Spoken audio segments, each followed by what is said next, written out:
آن الأوان أن يقف المسلمون والعرب والعالم الإسلامي ليقول للمملكة العربية السعودية كفى.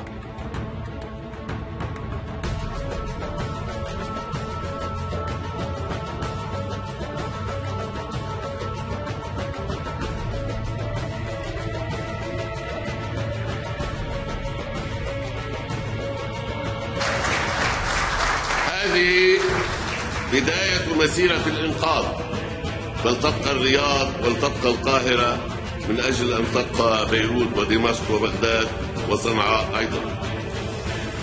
سمعنا قبل أيام كلاما يتوعد المملكة العربية السعودية بالهزيمة وبتمريغ أنفها بالتراب، وأنا أقول من بيروت باسمكم جميعا من العاصمة التي عانت من صاحب الكلام ومن مدرسته بقدر ما عانت من إسرائيل، ومن العاصمة التي لم تبخل عليها الرياض يوما بكل ما يساهم في نهوضها وعمرانها وتألقها ورفاه أهلها من كل الطوائف.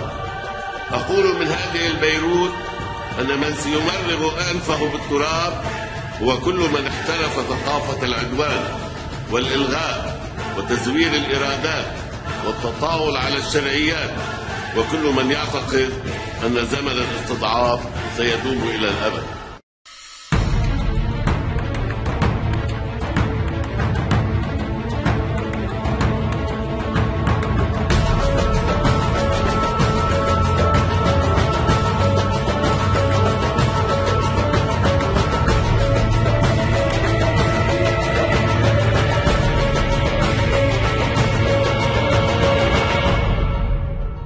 أن يقف المسلمون والعرب والعالم الإسلامي ليقول للمملكة العربية السعودية كفى.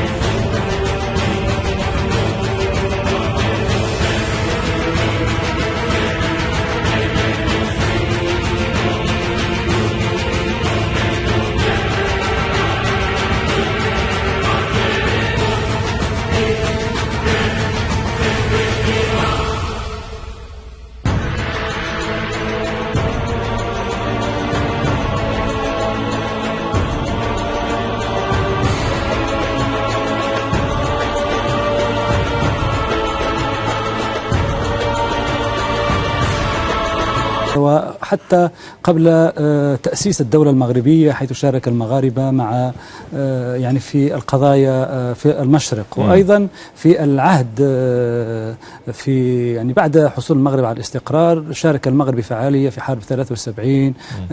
فهناك عشرات من الشهداء من الجنود المغاربة الذين سقطوا على الجبهة السورية في هضبات الجولان.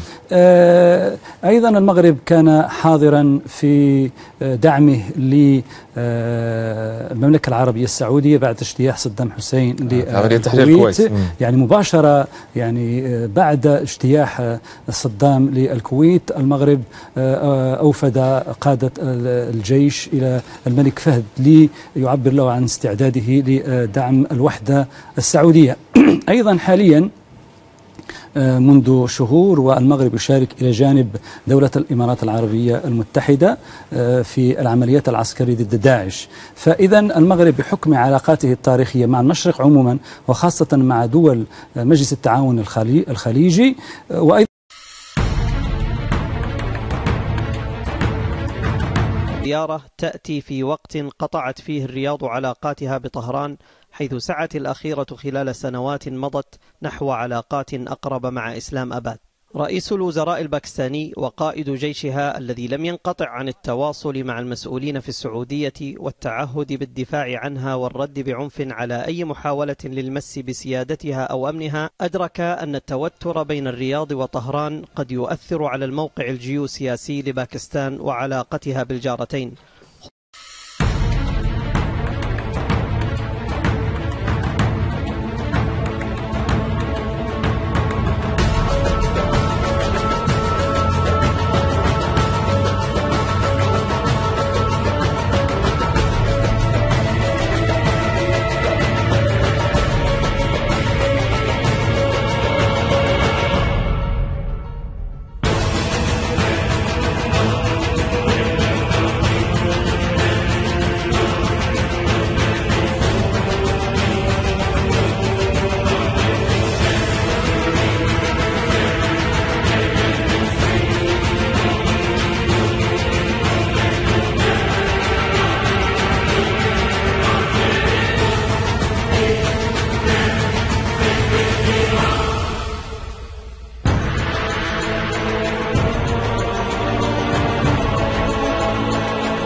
وأبوابها، أحلف بسماها ومترابها، أحلف بطرقها وأبوابها، أحلف بالقمح وبالمطلع، أحلف بالمثنى وبالمدفع، أحلف بالقمح وبالمطلع، أحلف بالمثنى وبالمدفع، بولادي بأيام الجاية ما تغيب الشمس العربية طول ما أنا عايش فوق الدنيا.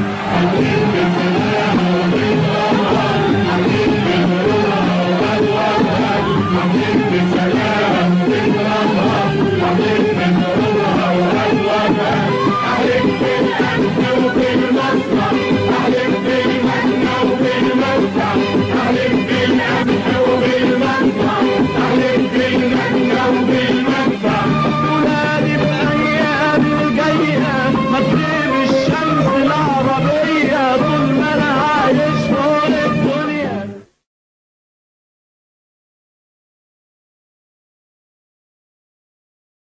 أحلف بطرقها وأبوابها، أحلف بالقمح وبالمطلع، أحلف بالمثنى وبالمدفع، أحلف بالقمح وبالمطلع، أحلف بالمثنى وبالمدفع.